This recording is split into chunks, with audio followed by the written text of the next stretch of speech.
Hello बच्चों, hope all of you are fine. Today we are going to discuss about n plus l rule. आज हम लोग बच्चों discuss करेंगे n plus l rule के बारे में।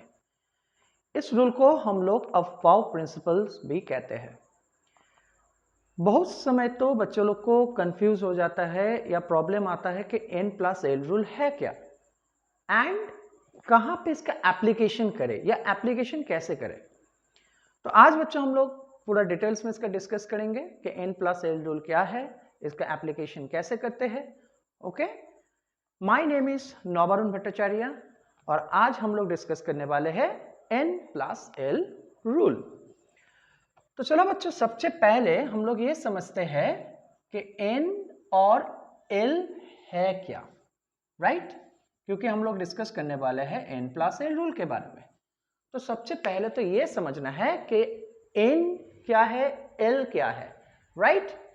बच्चों, n मतलब होता है प्रिंसिपल क्वांटम नंबर। इसको हम लोग प्रिंसिपल क्वांटम नंबर कहते हैं। ओके, अब ये प्रिंसिपल क्वांटम नंबर क्या है बच्चों? देखो, जब हम लोग सेल्स लिखते हैं, सपोज ये मेरा न्यूक्लियस है, ये मेरा सेल है, orbit, first orbit, second orbit, third orbit, ठीक है, ये 1 2 3। बच्चों, ये जो 1 2 3 है, ये जो मेन सेल है, ये मेन सेल को हम लोग प्रिंसिपल क्वांटम नंबर कहते हैं। ठीक है बच्चों, समझ में आ रहा है? सो 1 2 3 ये जो वैल्यू दिखा रहे हैं, जो मेन सेल है, ये मेन सेल को हम लोग प्रिंसिपल क्वांटम नंबर कहते हैं, राइट? तो प्रिंसिपल क्वांटम नंबर का वैल्यू 1 2 3 4 5 इस तरह का वैल्यू आता है। कभी भी इसका फ्रैक्शनल वैल्यू नहीं आ सकता है, क्योंकि जब भी हम लोग सेल लेते हैं या ऑर्बिट लेते हैं तो हम लोग को कंप्लीट लेना पड़ता है, राइट? अच्छा, तो ये गया मेरा n का वैल्यू, ये हो गया n। नेक्स्ट आ रहा है बच्चों l। तो l क्या चीज है? नाउ l बच्चों, इसको हम लोग कहते हैं angular moment, angular quantum number, या हम लोग इसको कहेंगे एजीमुथल क्वांटम नंबर या सब्सिडियरी क्वांटम नंबर। इसका बहुत सारा नाम है बच्चों, तो जिससे भी तुमको सुविधा हो तुम इस तरह से इसको याद कर लो। मोस्ट कॉमनली इसको हम लोग एजीमुथल क्वांटम नंबर से ही डिनोट करते हैं। अब बच्चों, ये एल क्या दिखाता है? What does this L value shows? ये एल का मतलब क्या होता है? एल दिखाता है सबसेल। अब ये सबसेल क्या है? देखो, ऑर्बिट बहुत बड़ा जगह होता है एक इलेक्ट्रॉन के लिए। तो इलेक्ट्रॉन एक्चुअली कहां पाए जाते हैं या कहां रिसाइड करते हैं? वो बहुत छोटा सा जगह में रिसाइड करते हैं बच्चों। उसका भी एक प्रोबेबिलिटी हम लोग निकालते हैं। तो जहां पे जो जगह में इलेक्ट्रॉन को फाइंड करने का प्रोबेबिलिटी मैक्सिमम होता है बच्चों, उस जगह को हम लोग ऑर्बिटल्स कहते हैं, राइट? या सबसेल कहेंगे। तो बच्चों, एल या एजीमुथल क्वांटम नंबर हम लोग को ये सबसेल के बारे में आइडिया देते हैं। अब ये सबसेल क्या होते हैं? यहां पे बच्चों हम लोग को क्या क्या सबसेल मिलने वाला है? S, P, D and F. फिलहाल तो ये चार सबसेल को हम लोग को जानना है, S P D F, right? तो इसको हम लोग सबसेल कहते हैं बच्चों, एस पी डी एफ, या हम लोग ऑर्बिटल्स के नाम से भी इसको हम लोग जान सकते हैं। ओके, सो एन हमको किस चीज का आइडिया दे रहा है? मेन सेल के बारे में, मेन एनर्जी लेवल के बारे में आइडिया दे रहा है। जहां पे एल ये आइडिया दे रहा है कि कौन सा सबसेल में इलेक्ट्रॉन्स है। तो ये मेन सेल हुआ और ये सबसेल हुआ। समझ में आ रहा है? जैसे मान के चलो कि हम लोग का घर बहुत बड़ा होता है, राइट? हम लोग का हाउस बहुत बड़ा होता है, लेकिन क्या तुम पूरा हाउस में एट ए टाइम पूरा हाउस में तुम हो सकते हो? नहीं हो सकते हो, तुम कोई स्पेसिफिक रूम में ही होगे, राइट? ठीक उसी तरह से अगर हम लोग का घर, पूरा घर जो है वो मेरा सेल होता है, जैसे मेन सेल होता है, प्रिंसिपल क्वांटम नंबर होगा, तो मैं जहां रह रहा हूं, जो छोटा सा जगह है, वो मेरे लिए वो सबसेल हो गया। तो इलेक्ट्रॉन्स भी एक छोटा छोटा जगह में रहता है, जिसको हम लोग सबसेल के नाम से जानेंगे, राइट? अब बच्चों, इलेक्ट्रॉन्स को ये n प्लस एल रूल बताता है कि हम लोग किस तरह से इलेक्ट्रॉन्स को फिल करते हैं from lowest to the highest energy level तक, राइट? जैसे हम लोग इलेक्ट्रॉनिक कॉन्फ़िगरेशन किए हैं अर्लियर क्लासेस में, एग्जैक्टली n+l रूल का सबसे मेजर एप्लीकेशन जो है वो है इलेक्ट्रॉनिक कॉन्फ़िगरेशन को बताने में, राइट? तो n+l रूल का एप्लीकेशन हम लोग देखेंगे कि इलेक्ट्रॉनिक कॉन्फ़िगरेशन में किस तरह से हम लोग करते हैं।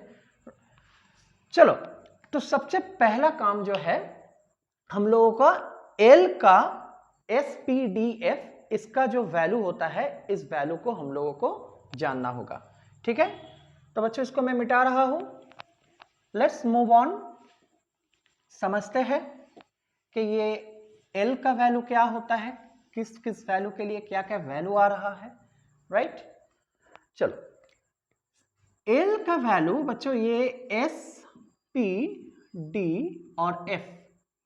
L का वैल्यू S के लिए हमेशा 0 होगा, P के लिए होगा 1, D के लिए होगा 2 और F के लिए होगा बच्चों 3। याद रहेगा 0 1 2 3, SPDF 0 1 2 3। तो L का वैल्यू S के लिए हमेशा 0 होगा, L का वैल्यू P के लिए हमेशा 1 होगा, L का वैल्यू D के लिए हमेशा 2 होगा, L का वैल्यू F के लिए हमेशा 3 होगा। समझ में आ रहा है? ओके, ये चीज को सबसे पहले हम लोग को दिमाग में डालना है, इसको हमको याद रखना है, क्योंकि इसी से तो बनेगा n+l रूल, राइट? तो देखो, L तो मुझे बता रहा है कि कौन सा प्रिंसिपल सेल में है, कौन सा मेन ऑर्बिट पे है, इसका आइडिया हम लोग को n से लग रहा है, राइट? लेकिन हम लोगों को L का वैल्यू किससे पता चलेगा? S का होगा 0, P का होगा 1, D का होगा 2, F का होगा 3, राइट? अब इस रूल को हम लोग कैसे अप्लाई करें इलेक्ट्रॉन्स को फिल करने के लिए?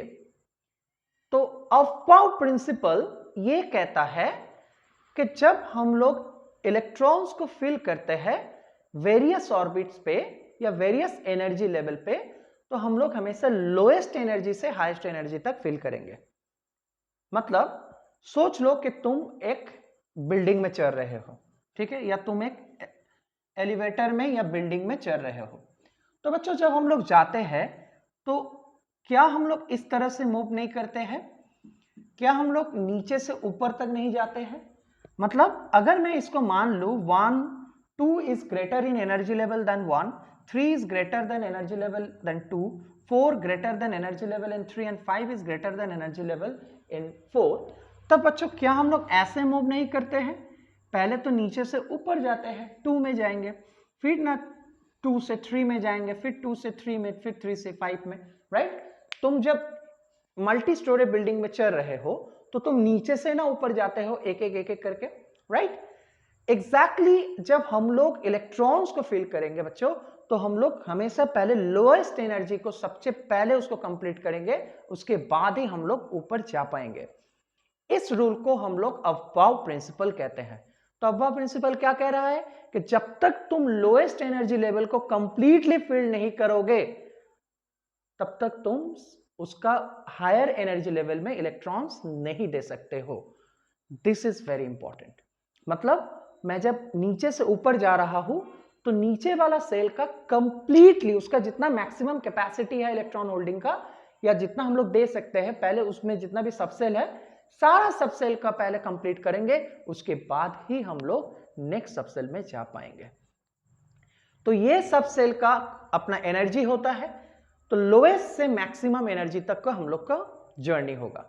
समझ में आ रहा है? तो फिलहाल हम लोग को L का वैल्यू तो हम लोग को याद रखना है, जिसमें S का 0, P का 1, D का 2, F का 3 होगा। ठीक है बच्चों, ये याद रहेगा। चलो अब देखते हैं कि किस तरह से n+l रूल का एप्लीकेशन होता है। सबसे पहले बच्चों मैं जो बना रहा हूं n+l रूल का एक फ्लो डायग्राम, ठीक है, ये तुम लोगों को सबसे पहले सीखना होगा, क्योंकि जब मैं इलेक्ट्रॉनिक कॉन्फ़िगरेशन बनाऊंगा तो मैं ऐसे लिखूंगा 1s 2s 2p 3s 3p 4s 3d। अब ये तो तुमको समझ में नहीं आएगा कि ये सर क्या रहा है, या कभी कभी बच्चों लोग ये भूल जाते हैं कि किसके बाद कौन आता है नहीं आता है। तो इसके लिए हम लोग सबसे पहला जो हम लोग करेंगे, एक डायग्राम में बनाना सिखाऊंगा। उस डायग्राम को पहले तुम लोग याद रखो, उसके बाद मैं सिखाता हूं किस तरह से उसका एप्लीकेशन होगा। राइट? तो मैं जो जो बोल रहा हूं या जैसे जैसे कर रहा हूं वैसे तुम लोग भी ट्राई करोगे। बहुत आसान है, इट्स वेरी इजी। देखो करना क्या है, सबसे पहले देखो, सपोज करो मैंने ले लिया, मैं एस से स्टार्ट कर रहा हूं। सो 1s, 2s, 3s, 4s,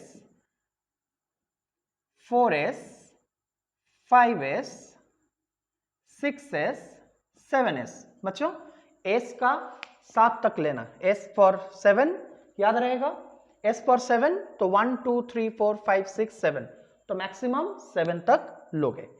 ठीक है, 1 से 7 तक s लिखो, s फॉर 7, s तो s का 7 लिखो इस तरह से। फिर आते बच्चों p, अब ऊपर से घटाओगे, 2p, 3p, 4p, 5p, 6p और ये आ गया बच्चों 7p, तो ऊपर से घट गया। राइट?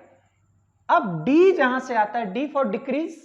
राइट? तो नीचे से भी डिक्रीज करो, ऊपर से भी डिक्रीज करो। तो देखो 3d, 4d, 5d, 6d, देखो मैंने डिक्रीज किया, नीचे से भी डिक्रीज किया, ऊपर से भी डिक्रीज किया। अब ये डिक्रीजिंग पैटर्न कंटिन्यू रखो, 4f, 5f। ओके, तो मैंने क्या क्या लिखा, 1 2 3 4 5 6 7। ठीक है, s के लिए मैंने 7 लिखा, 7। p एक घट गया, ऊपर से 2 से स्टार्ट हुआ, आया 7 तक। d में दोनों तरह से डिक्रीज होना स्टार्ट किया, ऊपर से नीचे से, दोनों साइड से। f में क्या हुआ, और डिक्रीज किया ऊपर से नीचे, ये कंटिन्यू रहा। ओके बच्चों, अब ये 1 2 3 4 5 6 7 ये क्या दिखा रहा है, ये दिखा रहा है बच्चों सेल या ऑर्बिट को दिखा रहा है, ये प्रिंसिपल क्वांटम नंबर को दिखा रहा है। राइट? मतलब 1 आगे लगा हुआ है, मतलब है कि ये फर्स्ट ऑर्बिट है। 2 लगा है मतलब ये सेकंड ऑर्बिट या सेकंड सेल के बारे में बता रहा है। 3 लगा है मतलब थर्ड ऑर्बिट। 4 5 6 इस तरह से कंटिन्यू चलते जाता है। समझ में आ रहा है? तो फर्स्ट ऑर्बिट में हम लोग को खाली एस ही मिलता है, एस ऑर्बिटल ही मिलता है। सेकेंड ऑर्बिट में हम लोग को एस और पी दोनों मिलेगा। थर्ड ऑर्बिट में एस पी डी तीनों मिलेगा। तो देख रहे हो जैसे जैसे हम लोग ऑर्बिट बढ़ रहा है, एक एक करके सबसेल भी बढ़ते जा रहा है। फोर्थ ऑर्बिट में देखो बच्चों, 4 एस पी डी एफ चारों के 4 ऑर्बिटल मिल रहा है, ये सबसेल मिल रहा है। 5 में भी हम लोग को 4 मिल रहा है। एस में अब घटना स्टार्ट हो गया है और 7s में कंटिन्यू वहां पे भी डिक्रीज हो रहा है। ओके बच्चों, अब ये समझना है कि एनर्जी किसका ज्यादा हुआ और किसका कम हुआ, किसका एनर्जी ज्यादा है, किसका एनर्जी कम है। तो अफवा प्रिंसिपल का एप्लीकेशन यहीं पे हम लोग को सीखना है। देखो बच्चों, जिसका एनर्जी कम रहेगा सबसे पहले वो आएगा, जिसका एनर्जी ज्यादा रहेगा उससे वो उसके बाद आएगा। तो चलो कंपेयर करते हैं कि 1s और 2s में किसका एनर्जी यहां पे ज्यादा है। अब यहां पे n+l रूल हम लगा रहे हैं। तो मैं देखो बच्चों, पहले तो 1s के लिए निकालते हैं। 1s के लिए n क्या है बच्चों, 1 है, और s का वैल्यू क्या हो जाता है, l। l के लिए s का वैल्यू क्या हो जाएगा, 0, क्योंकि मैंने l का वैल्यू लिखा था s p d और f। s के लिए 0, p के लिए 1, d के लिए 2, f के लिए 3। ये वैल्यू तो बच्चों हम लोग को दिमाग में रखना ही है। ओके, तो देखो 1s के लिए यहां पे क्या आ रहा है, n1 l0। अब n+l करो, कितना आ रहा है, खुद से डिसीजन लो। 1+0 मतलब 1 आ रहा है। राइट? मतलब 1s के लिए n+l का वैल्यू कितना आ रहा है बच्चों, 1 आ रहा है। अब 2s के लिए चेक करते हैं। 2s के लिए n क्या हो जाएगा, 2, s के लिए l क्या हो जाएगा बोलो, 0। तो बच्चों n+l रूल इसके लिए क्या होगा, 2 प्लस 0 इज इक्वल टू 2। तो एक चीज देख रहे हो, 2 is greater than 1, 2 is greater than 1, yes. 2 क्या है, एक से ज्यादा होता है, मतलब सबसे पहले s आएगा, उसके बाद 2s आएगा, ठीक है। अच्छा, अब 2s और 2p का कंपेयर करते हैं। चलो अब 2s और 2p का कंपेयर करते हैं। तो ये तो समझ में आ गया कि 1 का एनर्जी कम है, जिसका n प्लस एल का वैल्यू कम होगा उसका एनर्जी कम है, जिसका n प्लस एल का वैल्यू ज्यादा होगा उसका एनर्जी ज्यादा होगा, ठीक है। तो 1 से 2 का वैल्यू ज्यादा हुआ। अब 2s और 2p में कंपेयर करते हैं कौन आगे और कौन बाद में आ रहा है, ठीक है। तो चलो 2s और 2p में कंपेयर करते हैं, 2s और 2p। तो 2s में n का वैल्यू क्या होगा बच्चों, 2 होगा, l का वैल्यू होगा 0, ठीक है। तो यहां पे n प्लस एल क्या हो जाएगा, 2 प्लस 0 मतलब हो गया 2। 2p में देखो n का वैल्यू 2 और l का वैल्यू 1 आ रहा है, देखो p का वैल्यू 1 लिखा था, तो 2 प्लस 1 कितना आ गया बच्चों, 3। अब बताओ कौन बाद में आएगा। तो मतलब 1s को सबसे पहले फिल करेंगे, इसमें इलेक्ट्रॉन सबसे पहले देना है, उसके बाद 2s को कंप्लीटली फिल करेंगे, उसके बाद इलेक्ट्रॉन अगर बचा तभी जाएगा 2p में। समझ में आ रहा है। अब चलो 2p और 3s का कंपेयर करते हैं, राइट। 2p और 3s का देखते हैं कि ये दोनों में किसका एनर्जी ज्यादा है, 2p और 3s। चलो कंपेयर करते हैं। तो 2p में बच्चों n क्या हो गया 2, p का वैल्यू कितना है 1, तो कितना लूं 3। 3s में n का वैल्यू 3, देखो 3 आ रहा है, और यहां पे s का वैल्यू 0 आ रहा है, तो मतलब यहां पे भी 3। अब सर क्या करें, दोनों में तो 3 आ गया, तो किसका एनर्जी ज्यादा है किसका एनर्जी कम है। देखो बच्चों, जब n प्लस एल रूल में दोनों का वैल्यू सेम आ जाता है, जब दो सबसेल का वैल्यू सेम आ जाता है, तब n डोमिनेट करता है। मतलब हमको चेक करना पड़ता है कि n का वैल्यू किसके लिए ज्यादा आ रहा है, क्योंकि यहां पे l का वैल्यू देखो बच्चों, यहां पे 2 प्लस l का वैल्यू यहां पे 1 आ रहा था p के लिए, s के लिए 0 आ रहा था। लेकिन यहां पे देखो n का वैल्यू चेक करो, यहां पे n का वैल्यू आ रहा है 2 और यहां पे n का वैल्यू आ रहा है 3। तो मतलब जब दोनों वैल्यू मेरा n प्लस एल के लिए सेम आ गया, तो हम किस में फोकस करेंगे, n का वैल्यू में देखेंगे कि n का वैल्यू किसके लिए ज्यादा आ रहा है, मतलब n डोमिनेट करेगा। अगर n प्लस एल में दोनों का सेम वैल्यू आ जाता है, तब n को चेक करोगे कि n का वैल्यू किसके लिए ज्यादा है। समझ में आ रहा है। तो यहां पे n का वैल्यू किसके लिए ज्यादा है, n का वैल्यू देखो 3s के लिए ज्यादा है, मतलब 2p से एनर्जी में ज्यादा कौन हुआ, 3s एनर्जी लेवल ज्यादा हुआ। समझ में आ रहा है बच्चों, ओके। चलो और कंपैरिजन आगे बढ़ाते हैं। अब देखो बच्चों 3s के बाद हम 3s और 3p ये दोनों में कंपेयर करते हैं। 3 में n वैल्यू क्या हो जाएगा 3s0, तो यहां पे आ रहा है 3n प्लस एल। अच्छा n 3p में देखो 3 है n और p का वैल्यू हो गया 1, तो क्या लिखेंगे 4। तो यहां पे तो साफ साफ नजर आ रहा है कि 3p का एनर्जी ज्यादा है, तो मतलब 3s को पहले कंप्लीट करेंगे, उसके बाद अगर कुछ इलेक्ट्रॉन बचा तब वो जाएगा p में, नहीं तो p में कुछ भी इलेक्ट्रॉन नहीं जाएगा। सबसे पहले तुमको लोएस्ट एनर्जी वाला कंप्लीट करना होगा, फील करना होगा कंप्लीटली, तब जाके तुम इलेक्ट्रॉन उसका नेक्स्ट लेवल में दे पाओगे। अगर गलती से आगे दे दिया तो क्या होगा, वो गलत हो जाएगा, तब रूल्स को हम लोग वायलेट कर रहे हैं। समझ में आ रहा है। चलो तो कंटिन्यू करते हैं। सो 3s और 3p के बीच में कंपैरिजन तुम लोग को समझ में आ गया। n प्लस एल रूल जिसके लिए ज्यादा आएगा, जिसका वैल्यू ज्यादा आएगा, उसका एनर्जी भी ज्यादा होता है। अब हम लोग कंपेयर करते हैं 3p और 3d। चलो 3p और 3d ये दोनों के बीच में एक कंपैरिजन लाते हैं। बच्चों 3p में n का वैल्यू 3 है और p का वैल्यू कितना है 1 है, तो यहां पे 4 आ गया। 3d में देखो n का वैल्यू 3 है और d का वैल्यू 2 है, कितना आया 5। तो खुद से डिसाइड करो किसका एनर्जी ज्यादा हुआ, किसका एनर्जी ज्यादा हुआ, 3d का एनर्जी ज्यादा हुआ, राइट। 3d का एनर्जी लेवल ज्यादा हुआ। तो उसका मतलब क्या है कि सबसे पहले मैं 3p को फिल करूंगा इलेक्ट्रॉन्स, फिर अगर इलेक्ट्रॉन बचा तब जाएगा 3d में। बट रुको, वेट करो, सबसे पहले इसके पहले 4s का निकालते हैं, चेक करते हैं कहीं 4s का तो कम नहीं आ जा रहा है 3d से, चेक करते हैं।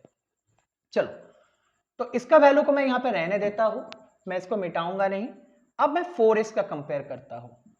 अच्छा, 4s में चेक करो, 4s मतलब n कितना हुआ 4, h के लिए l का वैल्यू आ गया 0, कितना आ गया 4 आ गया। अरे सर ये क्या हो गया, दोनों में तो 4 4 वैल्यू आ गया, इसमें भी 4 आ रहा है, इसमें भी 4 आ रहा है, तो किसका एनर्जी ज्यादा है किसका एनर्जी कम है, कैसे डिसाइड करें? मैंने क्या कहा था, अगर n प्लस l का वैल्यू दोनों सब सेल के लिए सेम आ जाता है तब बच्चों कौन डोमिनेट करेगा, कौन डोमिनेट करता है? ओके, जैसे यहां पे देखो, सॉरी यहां पे देखो, हाँ यहां पे भी 4 है, यहां पे भी 4 है, तो ऑब्वियसली 3p से ज्यादा होगा 4s का वैल्यू, मतलब 3p से एनर्जी किसका ज्यादा हुआ 4s का ज्यादा हुआ। ठीक है, अब और एक चीज चेक करो बच्चों, यहां पे देखो 5 है, 3d का 5 आ रहा है, मतलब 3d एनर्जी लेवल में 4s से भी ज्यादा है, यही तो देखना था। ठीक है, n प्लस एल रूल में चेक करो, 3p का 4 आ रहा है, 4s का भी 4 आ रहा है, तो एनर्जी में 3p और 4p में कौन ज्यादा हुआ? जब दोनों l प्लस एल रूल का वैल्यू सेम आ जाता है तब हम लोग n को देखते हैं, वैल्यू n का वैल्यू देखते हैं, डोमिनेट करेगा n। यहां पर देखो n ज्यादा है किसके लिए 4s के लिए, मतलब पहले 3p आएगा उसके बाद आएगा 4s, तो सर 3d 4s के बाद आएगा, मतलब जब मैं इलेक्ट्रॉनिक कॉन्फ़िगरेशन लिखूंगा तो मैं पहले लिखूंगा 3p, उसके बाद लिखूंगा 4s, उसके बाद लिखूंगा 3d। समझ में आ रहा है? तो एनर्जी लेवल में कौन ज्यादा हुआ बच्चों 3p से ज्यादा हुआ 4s, 4s से ज्यादा हुआ 3d। समझ में आ रहा है? ओके, तो जब मैं इलेक्ट्रॉन को फील करूंगा सबसे पहले मैं 3p को कंप्लीट फील करूंगा, तब जाके अगर कुछ इलेक्ट्रॉन बचा तब वो जाएगा 4s में, 3d में नहीं जाएगा, क्योंकि 3d से तो कम एनर्जी 4s का है। 4s हो सकता है कि 4th ऑर्बिट में हो, लेकिन n प्लस एल रूल क्या कह रहा है कि 4s का जो n प्लस एल का जो वैल्यू आ रहा है और 3d का जो n प्लस एल का वैल्यू आ रहा है उसमें बच्चों देखो 4s का कम आ रहा है, मतलब 4s का एनर्जी लेवल कम है 3d से। तो अफबा रूल या n प्लस एल रूल क्या कह रहा है कि सबसे पहले तुम इलेक्ट्रॉन कहां फिल करोगे, सबसे पहले फिल करोगे लोएस्ट एनर्जी में, फिर अगर इलेक्ट्रॉन बच रहा है तब जाएगा वो हाईएस्ट एनर्जी। समझ में आ रहा है? अगर पहले सबसे पहले इलेक्ट्रॉन मुझे कहां फिल करना है लोअर एनर्जी लेवल में, उसके बाद इलेक्ट्रॉन अगर बचता है तब जाएगा वो नेक्स्ट एनर्जी लेवल में। क्लियर हो रहा है? समझ में आ रहा है n प्लस एल रूल का एप्लीकेशन? ओके, अच्छा, तो इसके बाद हम लोग चेक कर लेते हैं। ओके, तो कहां तक हम लोग पहुंचे थे, 4s और 3d का कंपैरिजन किए थे। ओके, तो इस तरह से बच्चों तुम लोग कोई भी ऑर्बिटल्स का सब सेल का एनर्जी हम लोग कंपेयर कर सकते हैं by the help of n plus L rule.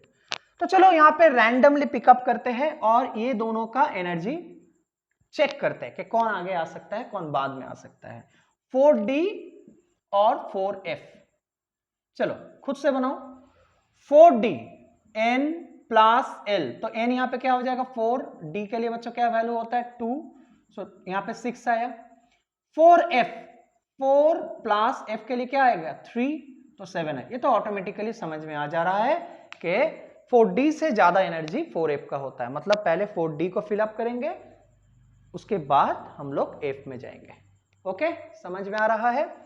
अच्छा, तो इस तरह से हम लोग n प्लस एल रूल को अप्लाई करके हम लोग ये फाइंड आउट कर सकते हैं कि किसका एनर्जी कम है और किसका एनर्जी ज्यादा है। ठीक है, तो इसका मैं एक शॉर्ट ट्रिक्स या तरीका बता देता हूं, ये इस तरह से पहले लिख लोगे।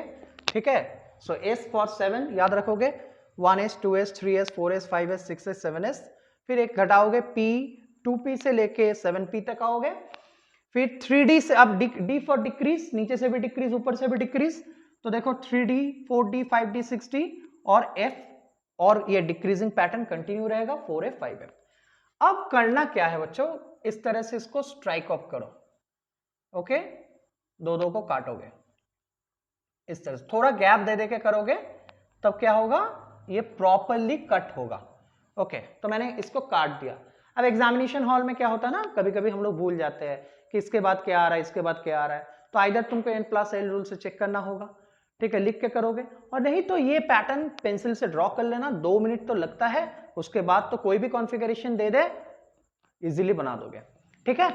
तो देखो करना क्या है, यहां पे हम लोग को हेड टू टोज ज्वाइन करना है, तो हम लोग क्या देखते हैं, 1s के बाद कौन आता है, किसका एनर्जी ज्यादा है, 1s के बाद 2s का एनर्जी ज्यादा है, राइट।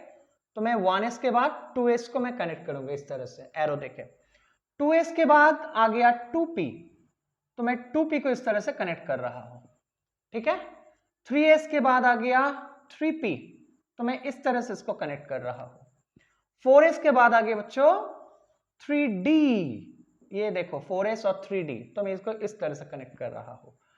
5s के बाद आ रहा है 4d, तो मैं इसको इस तरह से कनेक्ट कर रहा हूं। 6s के बाद आ रहा है 4f, तो मैं इसको इस तरह से कनेक्ट कर रहा हूं।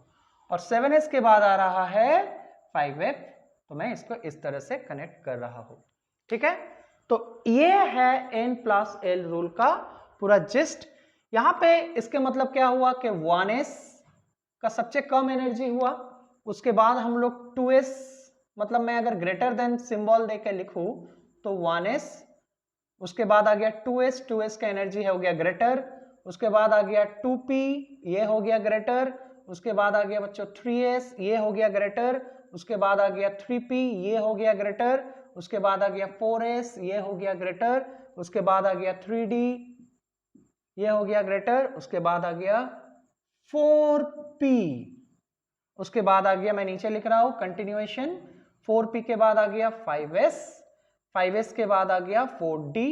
तो बच्चों इस तरह से ये कंटिन्यू चलते जाएगा, यहां से देख देख के हम लोग बैठा सकते हैं। समझ में आ रहा है? ओके, तो यहां पे कोई भी दो एनर्जी का कंपेयर कर लो तो देखोगे n+l रूल से चेक कर लेना। चलो एक तो एग्जांपल फिर से उठा लेते हैं, ये दोनों का चेक करते हैं, 5s और 4d, 5s और 4d चेक करते हैं कि वैल्यू ठीक आ रहा है कि नहीं।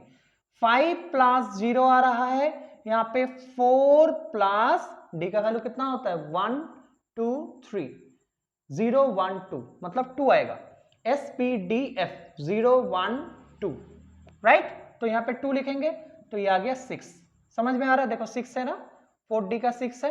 अब समझ में आ गया क्यों यहाँ पे 4d आगे आ गया, 5s पीछे क्यों आया, 5s नीचे क्यों आया, क्योंकि 5s का एनर्जी कितना है बच्चों, 5 है, नी कम है, कम लेस है, और 4d का एनर्जी वैल्यू ज्यादा आ रहा है, n+l रूल्स में 4d का वैल्यू ज्यादा आ रहा है, इसीलिए तो इलेक्ट्रॉन सबसे पहले मुझे 5s में देना होगा, उसके बाद अगर कुछ इलेक्ट्रॉन बच रहा है तब हो जाएगा कहां पे, 4d में जाएगा।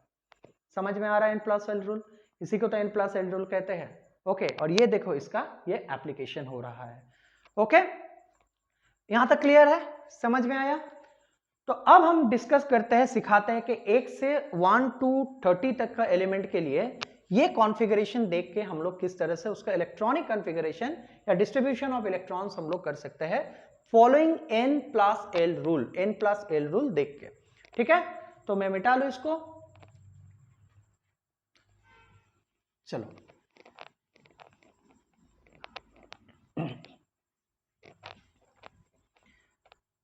अच्छा, तो सबसे पहले तो एलिमेंट्स क्या क्या है 1 to 30 तक का, ये हम लोग देख लेते हैं। सबसे पहले आ रहा बच्चों, अच्छा बिफोर वी स्टार्ट मैं कुछ चीज इंपॉर्टेंट है उसको बता देना चाहूंगा, अगर पता है तो इट्स ओके, अगर नहीं पता है तो देख लो बच्चों। S P D और F, ठीक है बच्चों, ये चार सबसेल है। इस सबसेल में तुम मैक्सिमम इलेक्ट्रॉन्स दे सकते हो 2, ठीक है। P में मैक्सिमम में हम लोग 6 दे सकते हैं, D में मैक्सिमम 10 इलेक्ट्रॉन दे सकते हैं, और F में मैक्सिमम 14 इलेक्ट्रॉन दे सकते हैं। ये थोड़ा ध्यान रखोगे, ठीक है। अगर s ऑर्बिटल है, s सबसेल है, तो उसमें 2 से ज्यादा नहीं देंगे, ठीक है। p में 6 से ज्यादा नहीं देंगे, d में 10 से ज्यादा नहीं देंगे, f में 14 से ज्यादा नहीं देंगे। इसका कारण है कि s में एक ही ऑर्बिटल है बच्चों, एक ही डिब्बा है, इसको ऑर्बिटल कहते हैं, ठीक है। तो इसमें 2 इलेक्ट्रॉन हो सकता है, एक क्लॉकवाइज एक एंटी क्लॉकवाइज। अब एक बॉक्स में 2 इलेक्ट्रॉन हो सकता है, उससे ज्यादा इलेक्ट्रॉन नहीं देते हैं।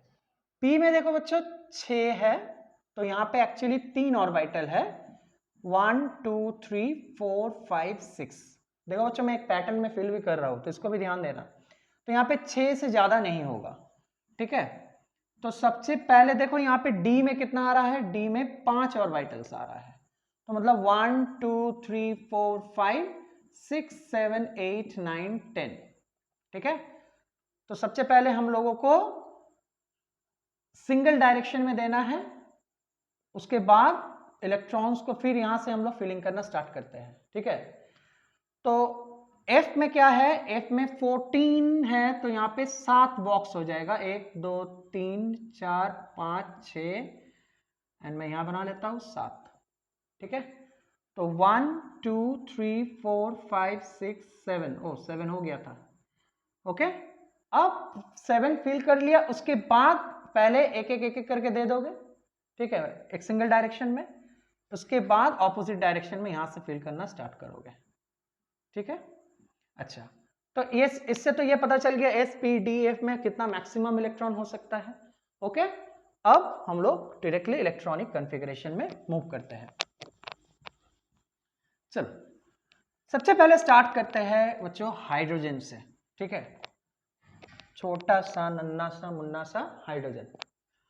सो हाइड्रोजन में एक इलेक्ट्रॉन है, ठीक है। तो सबसे लोएस्ट एनर्जी कौन है, सबसे लोएस्ट एनर्जी कौन सा है, 1s, ठीक है, 1s। तो मैं 1s में 1 दूंगा। देखो ये मेरा इलेक्ट्रॉन है, ये इलेक्ट्रॉन यहां पे देंगे, ये ऑर्बिटल दिखा रहा है और ये प्रिंसिपल क्वांटम दिखा रहा है, क्वांटम नंबर दिखा रहा है, ठीक है बच्चों। फिर आ गया हीलियम, देखो तो 1s2, ठीक है। फिर आ गया लिथियम 3। अब देखो यहां पे, तो मेरा पास 2 इलेक्ट्रॉन, पहले मैंने कहा था कि s में 2 इलेक्ट्रॉन मैक्सिमम जा सकता है, 1 में तो खाली ac आता है, एक और तो कुछ आता नहीं है फर्स्ट ऑर्बिट में। तो s तो मेरा फिल्ड हो गया, 2 के 2 दे दिए हो, तो अब थर्ड इलेक्ट्रॉन कहां जाएगा, उसको कहां प्रोमोट करोगे, हाँ 1s2 2s1, राइट। तो 1s2 के बाद कौन आता है 2s, तो 2s में थर्ड वाला इलेक्ट्रॉन चल जाएगा। समझ में आ रहा है, ओके। तो चेक कर लो, मैंने यहां पे इसका n प्लस एल कितना हुआ बच्चों, 1 प्लस 0 मतलब 1 आ रहा है, इसका n प्लस एन कितना हुआ बच्चों, 2 प्लस 0 मतलब 2 आ रहा है। तो किसका एनर्जी ज्यादा हो, इसका। तो मैंने क्या n प्लस एल रूल अब्बा प्रिंसिपल क्या कह रहा है कि पहले लोएस्ट एनर्जी को फिल करो कंप्लीटली, उसके बाद अगर इलेक्ट्रॉन बचा तब जाके वो नेक्स्ट वाला ऑर्बिटल में जाएगा। समझ में आ रहा है, ओके। सो 1s2 2s1। फिर कौन आ रहा है, बेरिलियम 4, 1s2 2s2 हो गया, इसका सेकंड और सबसेल भी फिल्ड। फिर आ गया बच्चों बोरोन 5, 1s2 2s2। अब s में तो 2 जाएगा, 2 से ज्यादा नहीं जाएगा, तो मैंने लोअर वाला एनर्जी लेवल को पहले फिल कर लिया है। तो इसके बाद मैं फिफ्थ इलेक्ट्रॉन कहां दो, इसके बाद क्या आएगा 2p आएगा, तो 2p में 1 चल जाएगा। समझ में आ रहा है। कार्बन 6 इलेक्ट्रॉन है, तो 1s2 2s2। देखो पहले लोअर एनर्जी का तुमने फिल कर लिया है, अब 2p में दोगे तो 2p में कितना मैक्सिमम हो सकता है, p में 6 इलेक्ट्रॉन जा सकता है, एक था तो और एक दे दिए 2। समझ में आ रहा है, ओके। तो p में यहां पे 2 तक पहुंच गया। चलो इसके बाद देखते हैं कार्बन के बाद कौन आता है बच्चों, नाइट्रोजन। चलो नाइट्रोजन लिखते हैं 7, 1s2 2s2 2p, यहां पे कितना था 2 था, यहां पे 3 हो जाएगा, क्योंकि p में मैक्सिमम 6 तक जा सकता है, तो अभी तो ये इनकम्प्लीट है। तो ऑक्सीजन 8 1s2 2s2 2p4। देखो मैं क्या कर रहा हूं, पहले लोएस्ट एनर्जी लेवल को कंप्लीटली फिल कर रहा हूं, लोएस्ट सबसेल को पहले फिल कर रहा हूं, उसके बाद अगर इलेक्ट्रॉन बच रहा तब जा रहा है वो हायर लेवल में। फिर आगे बच्चे fluorine 1s2 2s2 2p5, the most electronegative element. फिर आ गया नियॉन 10। ओके तो क्या हो जाएगा 1s2 2s2 2p6। अब क्या होगा, सो 2p6 तक तो आ गया, समझ में आ गया। ओके क्योंकि 1s से 2s का एनर्जी ज्यादा है, 2p का 2s से एनर्जी ज्यादा है, ठीक है। तो हम लोग क्या किया, लोएस्ट से हायर एनर्जी लेवल तक मूव किए इलेक्ट्रॉन को फिल करते करते, राइट। अब बच्चों देखो p लेकिन कंप्लीट हो चुका है, यहाँ पे ध्यान देने वाली बात है कि p कंप्लीट हो चुका है, मतलब इसके बाद अगर कोई इलेक्ट्रॉन आता है तो उसको हम लोग को नेक्स्ट सब सेल में प्रोमोट करना होगा या नेक्स्ट एनर्जी लेवल में प्रोमोट करना होगा। चलो देखते हैं। सोडियम 11 इलेक्ट्रॉन है, तो 1s2 2s2 2p6, चलो यहां तक तो फिल हो गया। सो 2p के बाद क्या आ रहा है, सेकंड सेल में खाली 2p तक ही आ सकता है, तो 2p के बाद ये थर्ड एनर्जी लेवल में प्रोमोट हो जाएगा, माने थर्ड सेल में 3s में चल जाएगा, राइट। इसके बाद आ रहा है मैग्नीशियम 12 1s2 2s2 2p6। अब देखो 3s में कितना जा सकता है, 2 जा सकता है, तो एक है यहाँ पे 2 दे दिए, तो s भी यहाँ पे इस तरह से कंप्लीट हो चुका है। ओके इसके बाद हम लोग देखेंगे मैग्नीशियम के बाद लेंगे एल्यूमिनियम 13। तो देखो बच्चों एल्यूमिनियम के लिए क्या होगा 1s2 2s2 2p6 3s2, देखो 3s2 तक तो यहीं पे हो गया था 12। अब तो s में तो 3s3 नहीं हो सकता है, क्योंकि s में तो मैक्सिमम 2 इलेक्ट्रॉन दे सकते, उससे ज्यादा नहीं दे सकते। तो नेक्स्ट इलेक्ट्रॉन कहां जाएगा, next electron next energy level में प्रोमोट हो जाएगा, उसका मतलब है 3p में। 3s से कौन ज्यादा होता है, 3p होता है, चेक कर लो। 3s में कितना आ रहा है 3 + 0, एनर्जी कितना होगा 3, यहाँ पे 3p में कितना आ रहा है 3 + 1 4 आ रहा है, तो नेक्स्ट एनर्जी लेवल कौन जा रहा है p में जा रहा है, मतलब नेक्स्ट इलेक्ट्रॉन p में जा रहा है। n+l रूल फॉलो कर रहे हैं हम लोग, समझ में आ रहा है। ओके करते करते हम लोग n+l रूल भी चेक करते रहेंगे बीच बीच में। ओके नेक्स्ट सिलिकॉन आ रहा है बच्चों 14 1s2 2s2 2p6 3s2 3p2, क्योंकि p में तो मैक्सिमम 6 जा सकता है, ठीक है, तो अभी तक हम लोग दे सकते हैं। फिर बच्चों क्या आता है phosphorus 15 1s2 2s2 2p6 3s2 3p3, ये देखो 3p3। ओके कुछ यहाँ पे भी 3p3 आ रहा है, देख रहे हो। ओके चलो मैं इसको मिटा रहा हूं, बढ़ते हैं आगे, देखते हैं क्या होता है। ओके n+l रूल चेक करते रहोगे। सो सल्फर फॉस्फोरस के बाद कौन आता है, सल्फर आता है 16, तो 1s2 2s2 लोएस्ट एनर्जी को पहले फिल किया, इसको पहले 2 दे दिए, इसको पहले 2 दिए, उसके बाद जो बचा वो 2p6 में गया, फिर जो इलेक्ट्रॉन बच रहा है वो 3s में दे दिए, पूरा 3s कंप्लीट हो गया, फिर 3p में जो बच रहा है वो जा रहा है 3p में, तो यहाँ पे कितना हो जाएगा 3p4, समझ में आ रहा है। चलो नेक्स्ट आता है क्लोरीन Cl 17। सबसे पहले मैं 1s2 में 2 को कंप्लीट करूंगा, फिर 2s2 में कंप्लीट करूंगा, फिर 2p6 p में 6 जाता है तो 2p को पहले कंप्लीट करेंगे, उसके बाद इलेक्ट्रॉन बच रहा है तो उसको 3s2 में दे रहे हैं, उसके बाद जो इलेक्ट्रॉन बच रहा है वो 3p5 में चल जाए, माने 3p में चल जा रहा है, तो 3p5 will be the electronic configuration for chlorine. चलो इसके बाद आता है आर्गन 18। तो 1s2 पहले दिए लोएस्ट एनर्जी, इसके बाद जो इलेक्ट्रॉन बचा वो मेरा 2s2 में गया या 2s में गया, इसके बाद जो इलेक्ट्रॉन बचा वो 2p में गया, इसके बाद जो इलेक्ट्रॉन बचा वो 2s में गया 3s में गया सॉरी, इसके बाद जो इलेक्ट्रॉन बचा वो 3p6 में गया। एक चीज नोटिस करो बच्चों कि जब नोबेल गैसेस होगा तो नोबेल गैस के लिए कॉन्फ़िगरेशन कंप्लीट हो जाता है, तो यहाँ पे देखो 3s2 3p6, ये ns2 np6 actually noble gas configuration होता है, ns2 np6 ये नोबल गैस कॉन्फ़िगरेशन है बच्चों, एक्सेप्ट फॉर हीलियम। हीलियम के लिए NH2 होता है खाली, क्योंकि हीलियम में तो उतना इलेक्ट्रॉन होता ही नहीं है। ठीक है, यहाँ तक समझ में आया? N+L रूल चेक कर रहे हो? ओके, तो जो ऑर्बिटल्स या जो सबसेल का एनर्जी कम होगा उसको सबसे पहले फिल करना होगा, उसके बाद क्या होगा, उसके बाद हम लोग को उसका हायर एनर्जी लेवल को फिल करना होता है। समझ में आ रहा है? ओके, सो आर्गन के बाद कौन आता है बच्चों? Potassium 19, potassium. चलो इसका कॉन्फ़िगरेशन 1s2, 19 इलेक्ट्रॉन है, तो सबसे पहले तो s में देंगे 1s, फिर 2s2, 2p6, 3s2, 3p6। अब मैं 3d लाऊं या 4s लाऊं? किसमें मैं एनर्जी इलेक्ट्रॉन को दूं? क्योंकि अभी भी मेरा पास एक इलेक्ट्रॉन है, उसको कहां डालूं? चलो N+L से चेक करते हैं। यहाँ पे n है 3, d के लिए कितना आता है बच्चों? बोलो, l का वैल्यू d के लिए कितना आता है? हाँ, 2 आता है। 0 0 1 2, तो 0 आ गया s, p ये हो गया d, तो यहाँ पे s के लिए कितना आ जाएगा?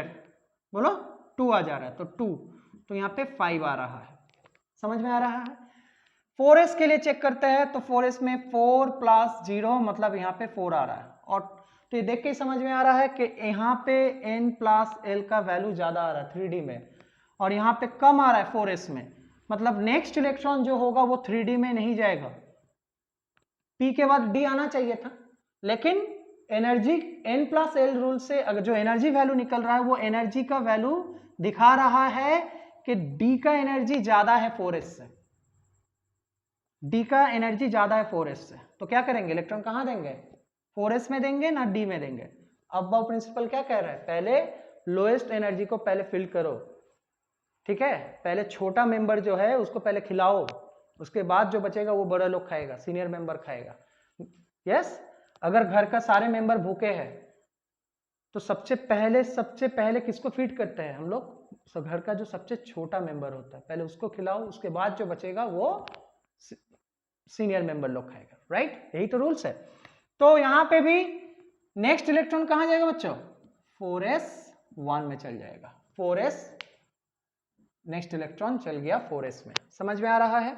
3D में नहीं गया, 4s में चल गया। ओके, N+L रूल समझ में आ रहा है, कॉन्फ़िगरेशन समझ में आ रहा है। चलो नेक्स्ट आता है calcium 20, 1s2, 2s2, 2p6, 3s2, 3p6। अब नेक्स्ट इलेक्ट्रॉन कहां जाएगा? हाथ में अभी भी 2 इलेक्ट्रॉन बच रहा है, तो चल जाएगा 4s2 में। चलो अब जाके s का कंप्लीट हो गया, s पूरा कंप्लीटली फिल्ड हो गया। समझ में आ रहा है? s अब जाके कंप्लीटली फिल्ड हो गया। ओके, चलो इसके बाद कौन है? 21 स्कैंडियम 21। यहां से चेक करते हैं क्या हो रहा है। 1s2, 2s2, 2p6, 3s2, 3p6, बच्चों 4s2। देखो N+L। अब नेक्स्ट इलेक्ट्रॉन जो बच रहा है, अभी एक इलेक्ट्रॉन और बच रहा है, अब तो कोई उपाय नहीं है। 4s के बाद कौन था? 3d था। 4s का वैल्यू कितना आ रहा था? 4 आ रहा था। 3d का वैल्यू कितना आ रहा था? 5 आ रहा था। मतलब अब जो इलेक्ट्रॉन जाएगा वो अब 5 में जाएगा, मतलब 3d में जा सकता है, क्योंकि लोअर मेंबर जो है या लोएस्ट एनर्जी लेवल वाला जो है, जो 3d से कम है, जिसका एनर्जी, उसको तुमने कंप्लीटली फिल कर दिया। ठीक है, इसके बाद जो इलेक्ट्रॉन जाएगा बच्चों वो 3d में जाएगा। तो यहां से d का सिलसिला स्टार्ट हुआ, 3d1। समझ में आ रहा है किस तरह से हम लोग फिल कर रहे हैं? ओके, चलो इसके बाद आ गया टाइटेनियम 22। खुद से कोशिश करो। 1s2, 2s2, 2p6, 3s2, 3p6, 4s2, अब 3d2। d में तो बच्चों 10 तक जा सकता है, तो 2 क्या चीज है? अभी भरते जाओ, 10 तक जाएगा, 10 तक। ओके, 10 तक जाएगा। समझ में आ रहा है? तो टाइटेनियम में हम लोग सबसे पहले क्या किए? लोएस्ट एनर्जी लेवल को फिल किए, उसके बाद हम लोग उसका नेक्स्ट एनर्जी लेवल को फिल कर रहे हैं। समझ में आ रहा है? चलो इसके बाद आ गया वेनेडियम 23। बोलो क्या होगा वैनेडियम के लिए? 1s2 2s2 2p6 3s2 3p6 4s2 3d3। समझ में आ रहा है? क्लियर हो रहा है? हाँ, n+l रूल क्लियर हो रहा है? ओके। इसके बाद आ गया 24 में। 24 में बच्चों कौन है? क्रोमियम है। 24 में हम लोग क्रोमियम को लिखते हैं, राइट? सो स्कैंडियम, टाइटेनियम, वैनेडियम, फिर क्रोमियम। चलो क्रोमियम के लिए कॉन्फ़िगरेशन बनाओ। क्रोमियम का क्या हो जाएगा बच्चों? 1s2 2s2 2p6 3s2 3p6 4s2 3d4। But रुक जाओ, रुक जाओ, यहां पे मैं एक स्टार मार्क लगा देता हूं। यहां पे मैं एक स्टार मार्क लगा देता हूं। सर आपने स्टार मार्क क्यों लगाया? सब तो ठीक ही है, ठीक ठाक चल रहा है, इलेक्ट्रॉन भी ठीक ठाक फील किए हैं, ओके, एनर्जी लेवल मान के ही फील किया है, अब्बा प्रिंसिपल मान के ही फील किया है, तो प्रॉब्लम कहाँ आ रहा है? ये कॉन्फ़िगरेशन में प्रॉब्लम कहाँ है? देखो बच्चों, देखा गया है, ये ऑब्जर्व किया गया है कि कॉन्फ़िगरेशन जब हम लोग देते हैं, ओके, तो either orbital half field stable रहता है और नहीं तो कंप्लीटली फील्ड स्टेबल रहता है, ओके। तो ये क्या चीज है हाफ फील्ड और कंप्लीटली फील्ड स्टेबल? मतलब क्या हुआ बच्चों? देखो चीज को अच्छे से समझोगे। मैं ये वाला पार्ट को यहां पे ड्रैग करके ला रहा हूं। देखो यहां पे एस ऑर्बिटल दिख रहा है, और कौन सा ऑर्बिटल दिख रहा है बच्चों? डी ऑर्बिटल दिख रहा है, ठीक।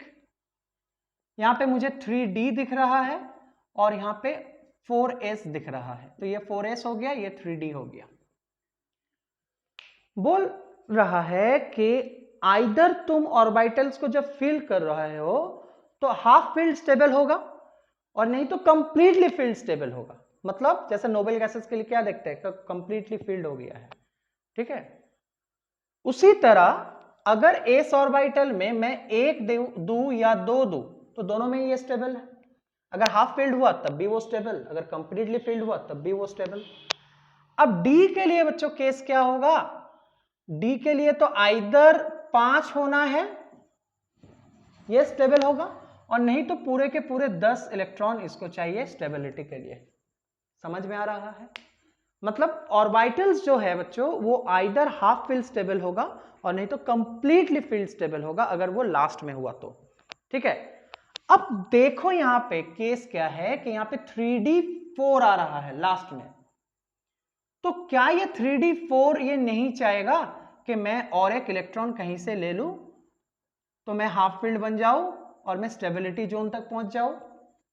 सोच के देखो, 4s में 2 इलेक्ट्रॉन है, अगर s एक इलेक्ट्रॉन इसको दे भी देता है, प्रोमोट भी करता है, तब भी s में कुछ फर्क नहीं पड़ने वाला क्योंकि s स्टेबल है। वो हाफ फील्ड नहीं तो कंप्लीटली फील्ड, s में आइदर दो नहीं तो एक दो। और d के लिए फर्क पड़ता है क्योंकि d एकदम देखो स्टेबिलिटी का एकदम वर्ज में खड़ा है जाके, 4 है तो एक तो इसको चाहिए ना। अब ये एक इलेक्ट्रॉन ये कहां से लेगा? तो होगा क्या, यहां पे 4s से एक इलेक्ट्रॉन यहां आ जाएगा, ये प्रोमोट हो जाएगा, ठीक है। 4s से एक इलेक्ट्रॉन यहां पे प्रोमोट होके यहां आ जाएगा। तो ये हो गया 1, और यहां पे हम लोग क्या करेंगे? 4s को 1 लिख रहे हैं और 3d को 5 लिख रहे हैं। तो बच्चा ऐसा क्यों किया हम लोग? क्योंकि स्टेबिलिटी के लिए, ठीक है, स्टेबिलिटी के लिए। क्योंकि यहां पे 3d4 था तो उसको एक इलेक्ट्रॉन मिलने से उसका ऑर्बिटल कंप्लीट हो जाता, हाफ फील्ड हो जाता, जो कि स्टेबल है। तो ये कहां से इलेक्ट्रॉन लिया? एस से ले लिया। अब एस में आइदर दो नहीं तो एक दो, उसको तो कोई फर्क पड़ता नहीं है। हाफ फील्ड में भी वो बैलेंस्ड है, वो स्टेबल है, और कंप्लीटली फील्ड में भी वो स्टेबल है। समझ में आ रहा है बच्चों? इसको हम लोग कहते हैं एक्साइटेड लेवल में। ये कॉन्फ़िगरेशन जो मैंने अभी लिखा था ये है ग्राउंड स्टेट, एनर्जी कम है, और ये हुआ एक्साइटेड स्टेट में। तो क्रोमियम एक एक्सेप्शनल आता है जहां पे हम लोग कॉन्फ़िगरेशन में क्या देखेंगे, इसको बैलेंस करने के लिए बच्चों हम लोग क्या लिखेंगे? 4s1 और 3d5 यहां पे लिख रहे हैं। ओके, समझ में आ रहा है? क्योंकि इसको बैलेंस करना है, क्योंकि यहाँ पे देखो ये भी स्टेबल है, 4s1 भी स्टेबल है, 3d5 भी स्टेबल है। हाफ फिल्ड, आइदर ऑर्बिटल को हाफ फिल करो, नहीं तो पूरा फिल कर दो। तो इतना क्लोज आ गया डी हाफ फिल्ड होने का, तो क्यों नहीं लेगा इलेक्ट्रॉन? तो एक इलेक्ट्रॉन प्रोमोट होके एस से डी में आ जाता है। तो ये हो गया क्रोमियम का कॉन्फ़िगरेशन। समझ में आया बच्चों? ओके, चलो नेक्स्ट आता है मैंगनीज। मैंगनीज का इलेक्ट्रॉनिक कॉन्फ़िगरेशन क्या है बच्चों? कितना एटॉमिक नंबर है? बनाओ, खुद से कोशिश करो। 25 है, राइट? मैंगनीज का क्या है? 25। तो बनाओ, कोशिश करो खुद से। Mn25। ये तो लकी है बेचारा, इसका तो ऐसे ही कॉन्फ़िगरेशन स्टेबल हो जाएगा। तो 1s2, 2s2, 2p6, 3s2। I hope कि अब तक याद हो गया होगा, प्रैक्टिस कर रहे हो मेरे साथ साथ। 3s2 के बाद 3p में 6 जाएगा। ओके, p के बाद क्या देंगे? d? नहीं, d तो नहीं देंगे सर, क्योंकि d एनर्जी में ज्यादा है। तो 4s देंगे, 4s2, 3d कितना जाएगा बच्चों? 5। देखो यहाँ पे ये ग्राउंड स्टेट में ही ये कॉन्फ़िगरेशन अटेंड कर ले रहा है। समझ में आ रहा है? तो क्रोमियम एक्साइटेड स्टेट में स्टेबल था, और ये मैंगनीज तो ग्राउंड स्टेट में ही स्टेबल हो गया, कम एनर्जी लेवल में ही ये स्टेबल हो गया। ठीक है, सो नेक्स्ट मैंगनीज के बाद कौन आएगा बच्चों? यस, बोलो। ये हाथ नहीं है, ये लोहे है, लोहे। Yes, iron 26। तो इसका कॉन्फ़िगरेशन क्या होगा? 1s2, 2s2, 2p6, 3s2, 3p6, 4s2, 3d6। Yes, 3d6 आ रहा है, राइट? 3d6 आ रहा है। तो फिल अप कैसे करेंगे बच्चों? बोलो, कैसे करेंगे? हुन्स रूल क्या कह रहा है कि पहले एक एक करके फिलअप करो। 1 2 3 4 5, देखो डायरेक्शन एक ही है, ठीक है? इसके बाद जो बच रहा है फिर पीछे से आओ, नीचे से, ठीक है? तो ये हो गया 3d6 का।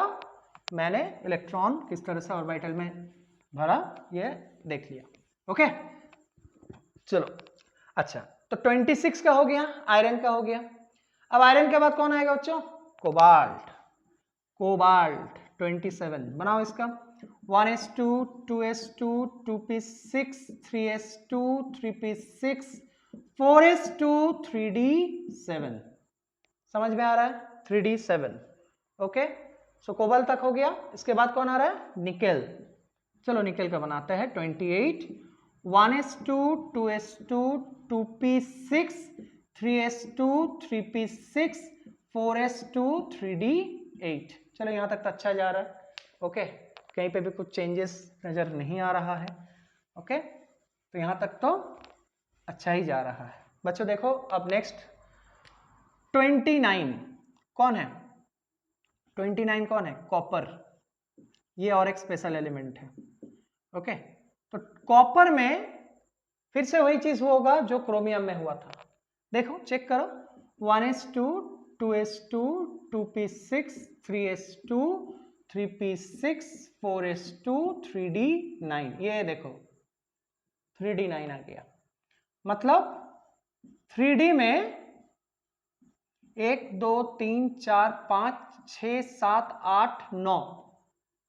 क्या इसको अगर एक इलेक्ट्रॉन ये प्रोमोट कर दे s, अगर इसको 4s एक इलेक्ट्रॉन इसको प्रोमोट कर दे, तो क्या 3d10 नहीं होगा? 3d10 हो जाएगा बच्चों, 3d10 हो जाएगा। तो वो तो ज्यादा स्टेबल होगा, मतलब ये भी अपना एक्साइटेड लेवल में ज्यादा स्टेबल होगा। ठीक है, तो हम लोग क्या करेंगे? एक इलेक्ट्रॉन 4s से लेके प्रोमोट करेंगे, कहां देंगे? 3d में दे देंगे। ठीक है, तो 4s1, 3d10 इसका कॉन्फ़िगरेशन बन जाएगा। समझ में आ रहा है? ओके, इस तरह से ये भी स्टेबिलिटी या स्टेबल कॉन्फ़िगरेशन बना लेगा। अब आ रहा है बच्चों जिंक 30। चलो 1s2, 2s2, 2p6, 3s2, 3p6, 4s2, 3d10, ये तो लकी है, यहाँ पे कुछ प्रमोशन का जरूरत नहीं पड़ा, सब फील्ड है। देखो सारे के सारे ऑर्बिटल्स यहाँ पे फील्ड हो गया, लास्ट में भी फील्ड है, 3d ये भी फील्ड है। अच्छा, इस तरह का कॉन्फ़िगरेशन जहाँ पे एक जैसे जिंक में यहाँ पे देख रहे हैं सब जितना भी ऑर्बिटल यहाँ पे नजर आ रहा है ये सब फील्ड है, इसको स्यूडो नोबल गैस कॉन्फ़िगरेशन कहा जाता है। ये नोबल गैस कॉन्फ़िगरेशन जैसा होता है लेकिन ये नोबल गैस कॉन्फ़िगरेशन नहीं है, ऑल्दो ये इट इज फील्ड। यहाँ पे देख रहे हैं कि सारे के सारे ऑर्बिटल्स जो दिख रहा है ये सब फील्ड है, तो क्या ये नोबल गैस होगा? नहीं, ये नोबल गैस नहीं है। तो इस तरह का कॉन्फ़िगरेशन को हम लोग स्यूडो नोबल गैस कॉन्फ़िगरेशन के नाम से जानेंगे। ओके, यहां तक समझ में आया किस तरह से लिखते हैं? सो होप n+l रूल समझ में आ रहा है, किस तरह से इसका एप्लीकेशन हो रहा है ये समझ में आ रहा है। हाँ बच्चों, तो इलेक्ट्रॉन कैसे फिल कर रहे हैं? जो लोअर एनर्जी लेवल है पहले उसको दो, लोअर मेंबर, घर का जो लोअर मेंबर है उसको पहले पेट भरो, फिर अगर बचा फिर हायर मेंबर तक जाएगा, सीनियर मेंबर तक जाएगा। ठीक है बच्चों, तो चलो कुछ क्वेश्चंस प्रैक्टिस करते हैं। ओके, मिटा दो। Okay, this is very important बच्चों, क्वेश्चन आता है जॉइंट में, नीट पे, जेई में। ओके, क्वेश्चंस आ जाते हैं हर साल, इससे रिलेटेड कुछ ना कुछ क्वेश्चंस तो यहाँ पे दे ही देते हैं। तो n+l रूल को अच्छा से समझ के करना है। ओके, कि इसका एप्लीकेशन कैसे करें। चलो एक क्वेश्चन देते हैं, लिखो which of the following set of quantum number, which of the following set of quantum number, which of the following set of quantum number belongs to highest energy, belongs to highest energy। तो यहां पे बच्चों कुछ मैं option दे रहा हूं, जैसे A N4 L0, okay, M0 और S इज इक्वल टू +½ दिया है, ये तो क्वांटम नंबर से हो गया। ठीक है, B N3 L0 M0 S is equal to +½ C N3 L1 M1 S is equal to +½ option number D N3 L2 M1 और S हो गया +½ तो N और L तो समझ में आता है, M होता है मैग्नेटिक क्वांटम नंबर्स, ठीक है, जिसका वैल्यू 0 से नेगेटिव में भी जाता है, माइनस में जाता है और प्लस में भी जाता है। ठीक है, S होता है प्लस माइनस, ये दिखाता है स्पिन क्वांटम नंबर जो क्लॉकवाइज एंटी क्लॉकवाइज इलेक्ट्रॉन को दिखाता है। तो बच्चों हमको मेन जो ध्यान देना है ये पहले दोनों में हमको ध्यान देना है, क्योंकि मुझे पूछा है कि इसमें हाईएस्ट एनर्जी किसका है। ठीक है, यहाँ पे हाईएस्ट एनर्जी किसका दिख रहा है वो हमको निकालना है। तो चलो सबसे पहले मैं साइड बाय साइड यहाँ पे करते रहता हूँ। इसका n+l बनाओ, कितना आ रहा है? इसमें n+l करके मेरा आ रहा है 4। इसका n+l करते हैं तो कितना आ रहा है बच्चों? इसका भी आ रहा है 3। इसका n+l कर रहे हैं तो कितना आ रहा है? मैं साइड में लिखूं यहाँ पे, तो इसका n+l मैं यहाँ पे लिख रहा हूं, n+l इसका आया 4। इसका n+l कितना आ रहा है बच्चों? 3। इसका n+l कितना आ रहा है बच्चों? 4। इसका n+l आ रहा है 5। आंसर तो मिल गया होगा। सो सबसे ज्यादा हाईएस्ट एनर्जी कौन किसका होगा? 5। ठीक है, so which option? Option number D is the correct answer, क्योंकि यहां पे n+l कितना आ रहा है? 5, तो ये मैक्सिमम या हाईएस्ट एनर्जी को दिखाएगा। ओके, समझ में आ रहा है? चलो और एक दो क्वेश्चन करते हैं और क्लियर हो जाएगा। तो हमेशा चेक करोगे n+l, और अगर कॉमन आ गया वैल्यू n+l का तो चेक करोगे n किसका ज्यादा है। डोमिनेट करता है n, ओके, n का वैल्यू से हम लोग ये चेक करेंगे, राइट। चलो next question, the correct order of increasing energy, लिखो the correct order of increasing energy, the correct order of increasing energy of atomic orbitals is, चलो option number A 5p lesser than 4f lesser than 6s lesser than 5d, option number B 5p lesser than 6s lesser than 4f lesser than 5d, option number C लिखो 4f lesser than 5p lesser than 5d lesser than 6s, A B C. इसके बाद option number D 5p lesser than 5d lesser than 4f lesser than 6s, ठीक है। तो ये तुमको value दे दिया है। अब पूछा गया है यहां पे कि किसका सबसे इंक्रीजिंग ऑर्डर ऑफ एनर्जी कौन सा यहां पे ठीक है, इंक्रीजिंग ऑर्डर ऑफ एनर्जी कौन कौन सा ठीक है यहां पे, विच सेटअप या which arrangement is correct over here, ये हम लोग को देखना है। तो देखो बच्चों, सबसे पहले हम लोग क्या करते हैं, एक काम करते हैं, देख लेते हैं कौन कौन सा मुझे दिया गया है। यहाँ पे मैं देख रहा हूं यहाँ पे 4f दिया है, मैं साइड में लिख रहा हूं 4f मिला है, 5p मिला है, 5d भी मिला है, और 5p और कुछ छूट रहा है 6s मिला है। देखो तो ये चार ही दिया है शायद, राइट, 4f 5p 6s और 5d। चलो इसके लिए n प्लस l निकालते हैं।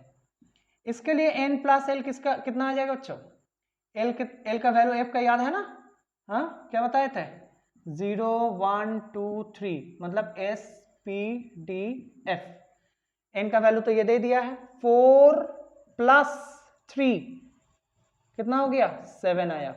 यहां पे देखो 5 प्लस कितना आएगा 1 6 आ गया, 5 प्लस d कितना हुआ 2 7 आ गया, 6 प्लस s का वैल्यू कितना है 0 मतलब 6 आ गया।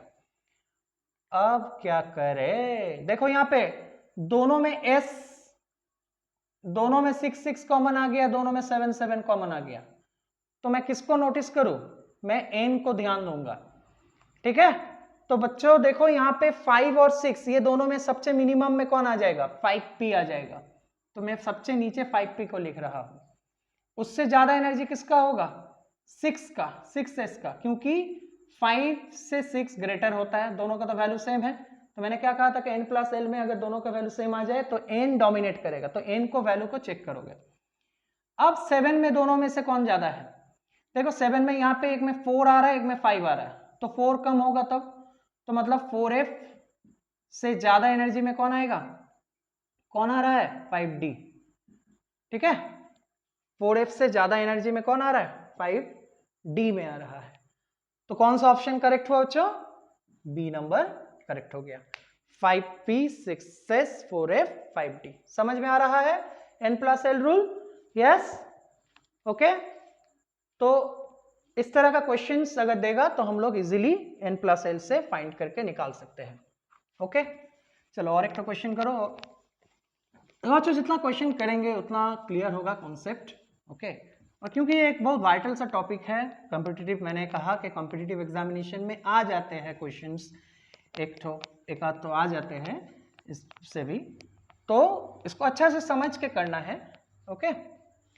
चलो नेक्स्ट क्वेश्चन लिखो, the electrons identified by quantum number n and l, the electrons identified by quantum number n and l। ठीक है, तो ऑप्शन लिखो number 1 n is equal to 4, l is equal to 1। Number 2 n is equal to 4, l is equal to 0। Number 3 देखो n is equal to 3, l is equal to 2। Number 4 लिख लो n is equal to 3 और l is equal to 1। Okay, तो यहां पे check करना है the electrons identified by quantum number n and l। Okay, तो इसमें n the electrons identified by quantum number n and l, तो इसमें कौन सा यहां पे मिनिमम वाला वैल्यू है, ये हम लोग को फाइंड आउट करना है। तो मैं टाइम दे रहा हूं, खुद से कोशिश करो। Yes, try it by yourself. चलो काउंट करते हैं 5। ओके, तो the electrons identified by quantum number n and l दे दिया है, can be placed in order of increasing energy from the lowest to highest. यहां पे एक चीज मिसिंग जा रहा है, can be arranged in lowest to highest. सजाओ, लोएस्ट टू हाईएस्ट से सजाओ, मतलब यहां पे तुमको वैल्यू दे दिया है, अब बोल रहा है कौन सा इलेक्ट्रॉन्स का लोएस्ट वैल्यू है और कौन सा हाईएस्ट का है। इस तरह से यहां पे इसको हमको सजाना है। ठीक है, सो लोएस्ट टू हाईएस्ट यहां पे किसका आ रहा है बच्चों, ये हम लोग को सजाना है। ओके, तो ये तो वैल्यू दिया है, ऑप्शन अभी भी मैंने नहीं दिया है। देखो बच्चों, ऑप्शन ए दिया है, मैं अरेंज कर रहा हूं। नंबर 4, ये नंबर 4 है, lesser than number 2, lesser than number 3, lesser than number 1, ये पहला ऑप्शन दिया है। Number B 2 lesser than 4, lesser than 1, lesser than 3। Number C 1 lesser than 3, lesser than 2, lesser than 4। चलो last option 3 lesser than 1, lesser than 4, lesser than 2। चलो अब check करो कि यहां पे ये कौन सा अरेंजमेंट को फॉलो कर रहा है। ठीक है, तो चलो सबसे पहले क्या करते हैं, n प्लस l रूल निकाल लेते हैं। तो क्वेश्चन समझ में आ गया होगा, तुमको इलेक्ट्रॉन्स का यहां पे n और l दे दिया है। ठीक है, हम लोग को n और l का वैल्यू दे दिया है। अब हम लोग से पूछा गया कि कौन इंक्रीजिंग, हमको कौन सा लोएस्ट टू हाईएस्ट में समझाना है। लोएस्ट टू हाईएस्ट माने सबका जो मिनिमम एनर्जी होगा वो नीचे आएगा, उसके बाद धीरे धीरे हाईएस्ट तक बढ़ना है। तो कौन सा ऑप्शन यहाँ पे फॉलो कर रहा है, तो n प्लस l निकालते हैं। इसका n प्लस l कितना आ रहा है बच्चों, 4 प्लस 1 आ रहा है 5, 4 प्लस 0 आ गया 4, 3 प्लस 2 आ गया 5, 3 प्लस 1 आ गया 4। फिर से देखो मैचिंग कर जा रहा है एक्सक्यूज मी। तो मैच जब कर रहा है तो हम लोग क्या करेंगे, n का वैल्यू को देखेंगे जो कॉमन जा रहा है। तो 4, ये देखो दोनों 4 में से n का वैल्यू मिनिमम किस में जा रहा है, ये जा रहा है मिनिमम, तो मतलब सबसे कम एनर्जी इसका होगा कहीं ना कहीं। ठीक है, तो सबसे कम एनर्जी 4 का हुआ। ठीक है, उससे ज्यादा एनर्जी किसका होगा, इसका होगा, मतलब नंबर 2 का होगा। ठीक है, अब 5 और 5 के बीच में चेक करते हैं। राइट, तो 5 में देखो दोनों ही 5 आ गया है, तो इसमें मिनिमम है 3 n का वैल्यू, तो मतलब क्या हो गया, नंबर 3 आएगा इसके बाद। ओके, और सबसे ज्यादा आ रहा है 1, तो कौन सा ऑप्शन मैच कर रहा है बच्चों, यस देखो 4 2 3 1, मतलब ऑप्शन नंबर ए यहां पे करेक्ट आंसर होगा। ओके, चलो आज के क्लास के लिए लास्ट क्वेश्चन, खुद से ट्राई करोगे, मैं दे रहा हूं। ओके,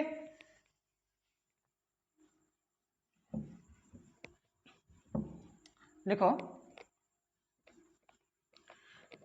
चलो देखो, for a given principal, oh sorry, okay, for a given principal, for a given principal quantum number, for a given principal quantum number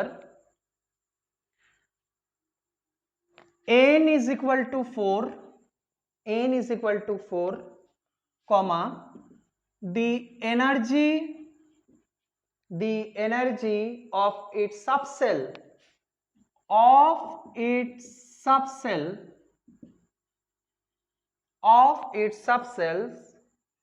is of the order,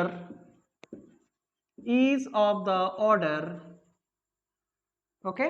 चलो option दे रहे हैं, ऑप्शन है एस ग्रेटर देन, एस का नहीं, S lesser than D, lesser than F, lesser than P. Option B क्या हो जाएगा बच्चों? एस, फिर पी, फिर हो गया डी, फिर हो गया एफ। ऑप्शन सी हो गया डी एफ पी एस, और ऑप्शन डी हो गया एस पी एफ डी। चलो खुद से बनाओ, कोशिश करो खुद से, ओके। तो बोल रहा for a given principal quantum number n, n का वैल्यू दे दिया 4। बोल रहा the energy of is subshell is of the order, so किसका एनर्जी सबसे ज्यादा है? कम से ज्यादा से तुमको सजाना है, मतलब इंक्रीजिंग ऑर्डर में सजाना है। तो बच्चों देखो 4 दिया है ना, तो मैं क्या लिखूं? एस पी डी एफ दिया है मैंने, 4s 4p 4d 4f। चलो एक एक करके n plus L value check करते हैं। सबका n plus L value check करो। 4s के लिए n प्लस एल क्या हो जाएगा बच्चों? 4s के लिए 4 प्लस 0 मतलब 4 आ रहा है। 4p के लिए 4 प्लस 1 5 आ रहा है। 4d के लिए 4 प्लस 2 6 आ रहा है। 4f के लिए 4 प्लस 3 7 आ रहा है। अब तो आंसर मिल ही गया होगा, ठीक है। मतलब S P D F, F का सबसे ज्यादा आ रहा है, तो चेक कर लो कौन सा ऑप्शन मैच कर रहा है यहाँ पे। ये देखो S P D F, F सबसे ज्यादा है, उससे कम डी है, एफ सबसे ज्यादा है, उससे कम डी है, उससे कम पी है, सबसे कम एस है। तो ऑप्शन हो गया, करेक्ट ऑप्शन हो गया B. So hope N plus L rule समझ में आया किस तरह से करना है, ठीक है। प्रैक्टिस करोगे और क्लियर हो जाएगा। जितना भी मैंने बनाया है इसको कॉन्सेप्चुअली प्रैक्टिस करना है, ठीक है। प्रैक्टिस करने से और क्लियर हो जाएगा। तो थैंक यू ऑल।